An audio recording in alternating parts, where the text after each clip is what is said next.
Students, अब हमारी हिंदी की क्लास स्टार्ट होती है। जैसा कि हमने अपना कल पार्ट 1 पूरा कर लिया था, जो था मात्राओं का अभ्यास।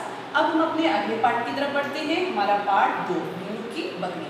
ये हमारी एक छोटी सी कहानी है। सबसे पहले आप देखिए मीनू की बकरी, जो शीर्षक है मीनू की बकरी। इस पार्ट में हमारी जो अब तक हमने जो मात्राओं का अभ्यास किया था, जैसे बड़ा आ, बड़ी ई, बड़ा ऊ, ए और ओ की मात्रा का अभ्यास किया था, उसी मात्राओं को लेकर एक छोटी सी कहानी बनाई गई है, जिसका शीर्षक है मीनू की बकरी। तो चलिए हम शुरुआत करते हैं अपने पार्ट की।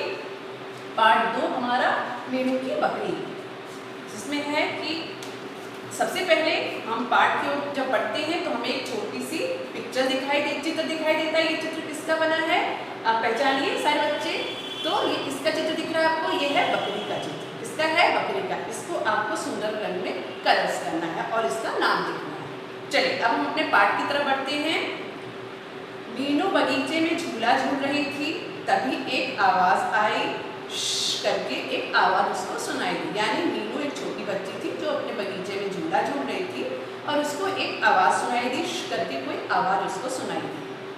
मीनू आवाज की ओर गई। वह आवाज एक छोटी सी बकरी की थी।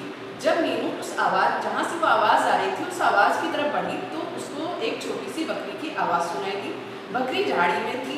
मीनू ने झाड़ी हटाई तो बकरी झट से बाहर आ गई। यानी जब उसने झाड़ी के पास जाके देखा तो एक बकरी थी जो झाड़ी के पीछे थी। जैसे ही मीनू ने उस झाड़ी को हटाया, यानी बाग बगीचे में छोटी छोटी झाड़ियाँ होती ना, उसी तरह वहाँ पे झाड़ी थी। जब उसने झाड़ी को हटाया तो एक बकरी थी जो झट से बाहर आ गई। बकरी को चोट लगी थी। मीनू उसे घर ले आई और दादी ने उसकी चोट पे दवा लगाई। जब मीनू उस बकरी को देखा, मीनू ने देखा कि बकरी को चोट लगी है, तो वो उसको अपने घर ले आई। घर ले आई तो वो और उसकी दादी ने मिलकर उसकी चोट में दवा लगाई। मीनू ने उसके सामने घास और पानी रखा। बकरी सारा घास खा गई। तब जब उसकी चोट पे दवा लगाने के बाद उसको खाने के लिए मीनू ने घास और पीने के लिए पानी दिया।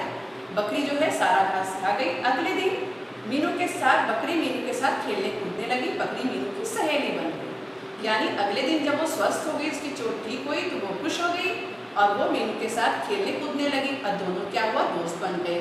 बन जाते हैं ना, जैसे आप पालतू जानवर पालते हैं तो हम सबको उससे प्यार हो जाता, उसी तरह मीनू को भी अपनी बकरी से प्यार हो गया और वो दोनों एक दोस्त बन गए। तो आप सबसे पहले जब आप ये चैप्टर को रीड करोगे तो आप देखोगे जो हमने कल अभ्यास किया था मात्राओं का, उसी मात्राओं का यहाँ पे प्रयोग किया गया है। ठीक है, तो ये हमारी एक छोटी सी प्यारी सी कहानी है मीनू की बकरी। अब हम आगे बढ़ते हैं अपना, और हमारा पूछा गया है दिए गए प्रश्नों के उत्तर बताइए। यानी अब मैं आपसे कुछ प्रश्न पूछती हूँ और आप लोग उसके उत्तर हमको बताओगे। जैसे पहला है, मीनू बगीचे में क्या कर रही थी, फटाफट बताइए क्या कर रही थी मीनू बगीचे में। मीनू बगीचे में झूला झूल रही थी। क्या कर रही थी मीनू बगीचे में, मीनू बगीचे में झूला झूल रही थी। मीनू ने बकरी की कैसे मदद की। अब आप बताइए, जब बकरी मिली मीनू को तो मीनू ने क्या किया था, तो बकरी को झाड़ी से लाकर मरहम पट्टी की और खाने को घास और पानी पीने के लिए पानी दिया। यानी जब उसे घर ले आई तो उसको क्या करा, उसको मरहम पट्टी की और खाने को घास और पीने को पानी दिया। ठीक है, अब हमारा नेक्स्ट है, मीनू को कैसी आवाज सुनाई दी, मीनू को श्श की आवाज सुनाई दी। ये हमारा क्वेश्चन है। और जैसे क्या आपके घर में कोई पालतू जानवर है, अगर है तो आप अपने अनुभव इसमें हमें कॉपी में लिखोगे। जैसे कि कभी कभी लोग होते हैं ना अपने घर में, जैसे गाय पालते हैं, किसी को शौक होता है कुत्ता पालता है, तो जब आप पालते हो तो उसकी देखभाल कैसे करते हो, उसी के बारे में आपका अनुभव जो है वो आपको अपने हमसे सबसे शेयर करना है और अपनी कॉपी में उसको लिख के हमें बताना है। ठीक है, अब हम अपने बढ़ते हैं आगे चैप्टर, अपने आगे प्रयोग की तरफ बढ़ते हैं, अपने उसकी क्वेश्चन की तरफ। वो है आओ करे टू। देखिए ये दिया है आओ करे टू। इसमें पूछा गया है दिए गए प्रश्न के उत्तर उचित शब्द लिख के पूरे कीजिए। यानी कुछ प्रश्न पूछे गए हैं और उसके आंसर हमको जो ये बना है डब्बा टाइप का, इसमें हमको लिखना है। ठीक है, तो ये है कि पूछा है यह आवाज किसकी थी, तो यह आवाज बकरी की थी। किसकी आवाज आ रही थी, जरा बताइए फटाफट, किसकी आवाज थी, बकरी की। ओके, अब हम अपना नेक्स्ट पढ़ते हैं। मीनू बकरी को कहाँ ले आई, मीनू बकरी को कहाँ ले आई, फटाफट बताइए बच्चों, कहाँ ले आई मीनू बकरी को, मीनू बकरी को घर ले आई। ओके, अब हमारा नेक्स्ट है, मीनू ने बकरी के सामने क्या रखा, मीनू ने बकरी के सामने घास और पानी रखा। ठीक है, ये हमारा कंप्लीट होता है। अब हम आगे बढ़ते हैं, आओ करें 3। देखिए इसमें दिया है दिए गए शब्द में आए अक्षर और मात्राएं पहचान कर लिखिए। देखिए ये दिया गया है कि जो इसमें हमारे शब्द दिए कि इसको अलग अलग यानी इसकी मात्राएं और अक्षर हमको अलग अलग करके लिखना। मैं आपको एक उदाहरण दे देती हूँ।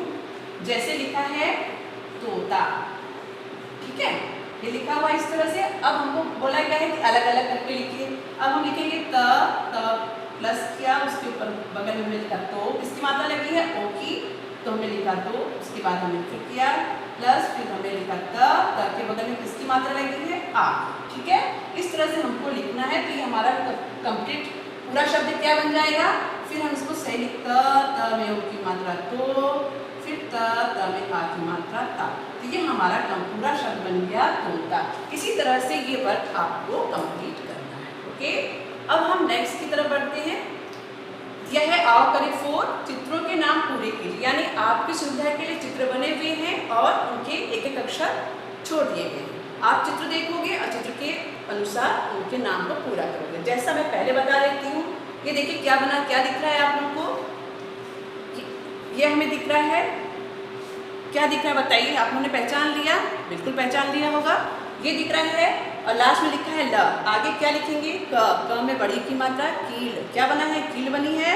तो हम क्या लिखेंगे यहाँ पे शब्द, कौन सा अक्षर लिखेंगे, शब्द लिखेंगे, हम लिखेंगे क में बड़ी की मात्रा की लकीर। उसी तरह गमला बना है तो ग म ल में आ की मात्रा गमला। उसी तरह से चित्र देख के हम इस नामों को कंप्लीट करेंगे। ओके, अब हमारा आओ करें 5 है, चित्रों के नाम दिए गए हैं स्थान पर लिखने। यानी ये चित्र बने हुए हैं, ठीक है, ये चित्र बने हुए हैं, इनके नाम हम पहचानेंगे और लिखेंगे।